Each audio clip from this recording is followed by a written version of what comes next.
I've made up the adapter. Now we need to drill the 3 holes for it.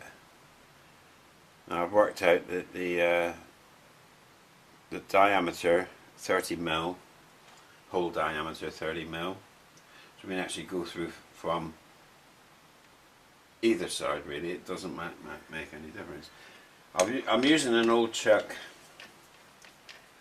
meant for the rotary table on the small CNC milling machine. Well, I'm just going to pop it here. Already realised the problem that the chuck key doesn't fit so close down to the table, but it's pinched enough for us to do the hole. Now I need to find the centre of things, so I've applied a bit of oil to the inside of the bore, and got a short extension on the centering department. I've lined it up roughly by hand, so now we'll start up and do the final. Oops. Let's put the belt back on.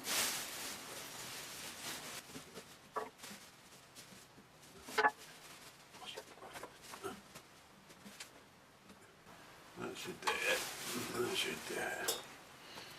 Right.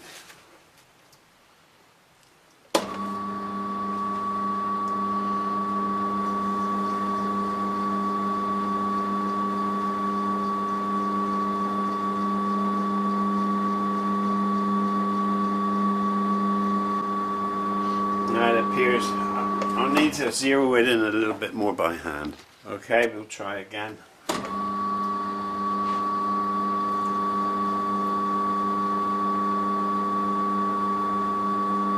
This is the Y.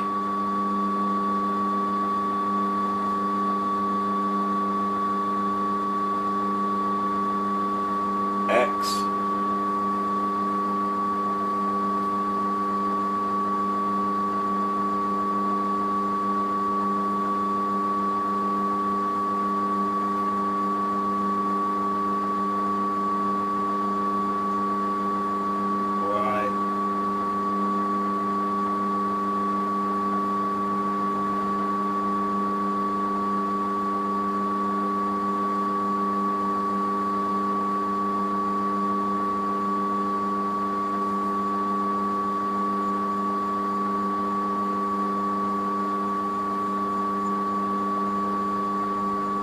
Bad, is it?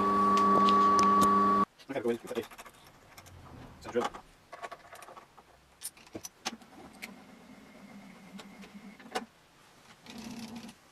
Right, I think we can see a score.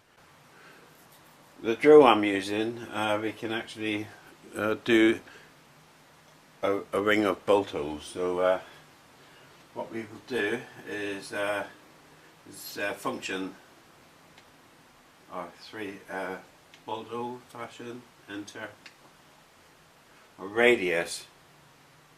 Decided on the radius of 15mm.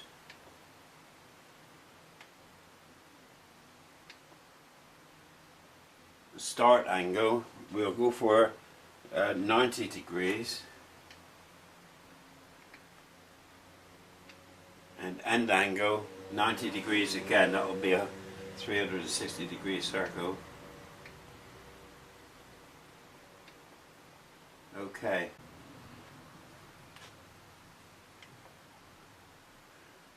That's the first hole, 1499.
Okay, what I'm going to do now is I'll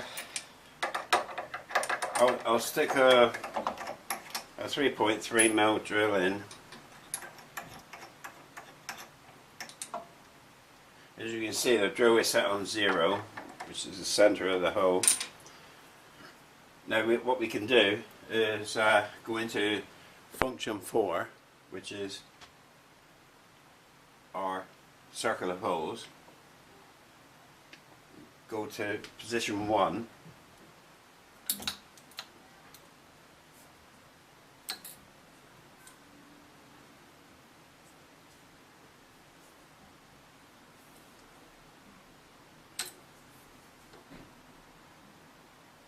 That's it.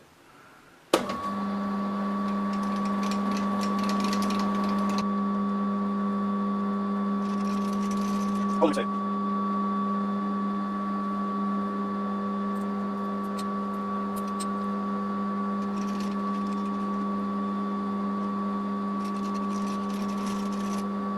Hold it.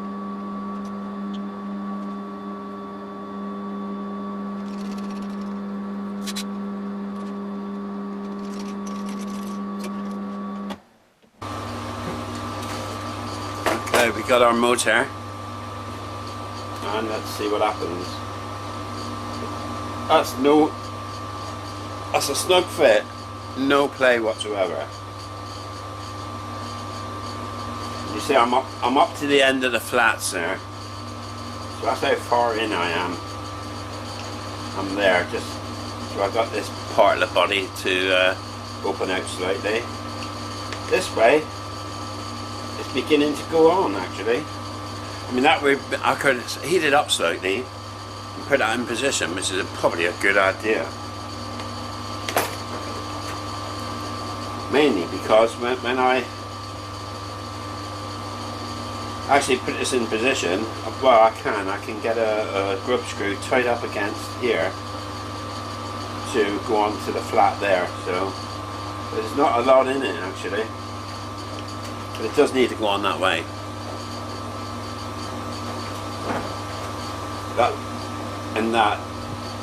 That machining of the bore and the machining of that there part was done concentrically. It was done in one chuck-in. So that's my only reference really. So I wouldn't want to, for instance, put it into the 3-jaw chuck this way. I'd rather put it in that way because that is the central position, and take it out from here. So let's carry on. What I'm doing here now is lapping out this the hole to fit the shaft, the stepper motor shaft exactly. I want a really snug fit. The problem is with reamers is that you're going to get a loose to sliding fit, which is what I don't want. I did consider actually heating the metal up, running the reamer through and letting the metal cool again. Hopefully a sliding fit would then become a very close tolerance fit, but I didn't really want to risk it because it's quite easy to actually continue with this. I got a bit of high-speed steel, a decent bit of round, which I've wrapped a bit of 400 grade wet and dry around it. I've moistened it with cutting fluid. And I know it's fit going into about midway, so if I start them up and I'm taking out here,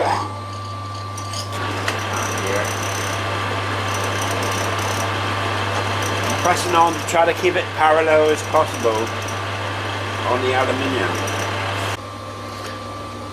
Actually doing this actually shows that when it's metal against metal, there's no give.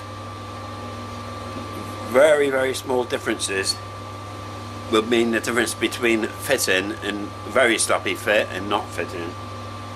Aluminium is a bit more forgiving, but steel against steel is really difficult. Okay, we're actually coming up. You can see how far we're actually coming up to here.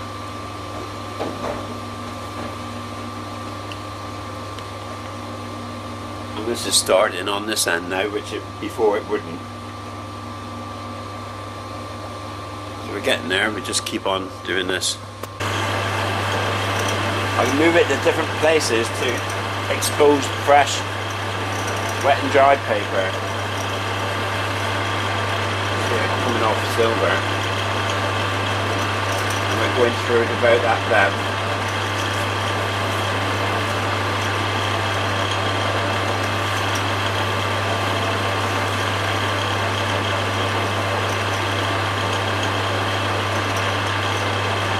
All lathes has got a tiny bit of taper. The residual amount you just can't get rid of. I lined this head up in when I built the lathe up here. I lined the head up in about 30 minutes, and I wanted to get it better. It took me 2.5 days to get back to the position I was after 30 minutes.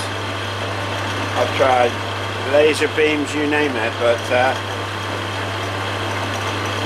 there's nothing quite the same. If you know you got a tiny bit of taper when you're machining, it's not really there's not a problem.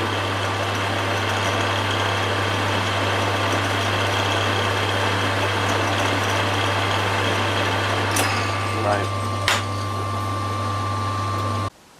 Well, I've been doing this process. I've done about 6 attempts. We got a condition now where it'll go on. I've got to really pull it off. The other end slightly tight. On. That's a good tight sliding fit. I've got to actually push it and pull it. Good tight sliding fit. Absolutely no play. I couldn't have guaranteed that by running a reamer through. That would have been the easy option. Just run a 14mm reamer through, but I would have had a loose sliding fit, and I just don't want that. This way, this one's going to run dead center, concentrically, no wobbles.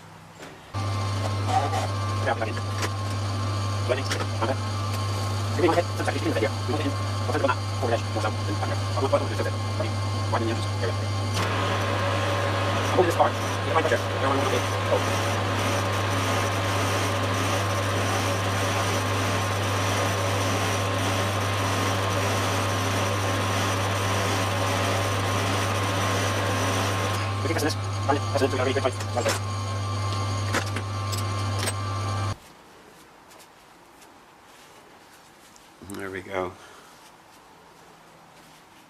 So all I got to do now is push that one in. Sorry, what I got to do now is first drill a hole through there just to catch a flat on here to lock it onto the shaft. I need to drill holes that match up with that. I'll do that on the lathe and tap them with M4. I'll probably use M4, 3 M4s.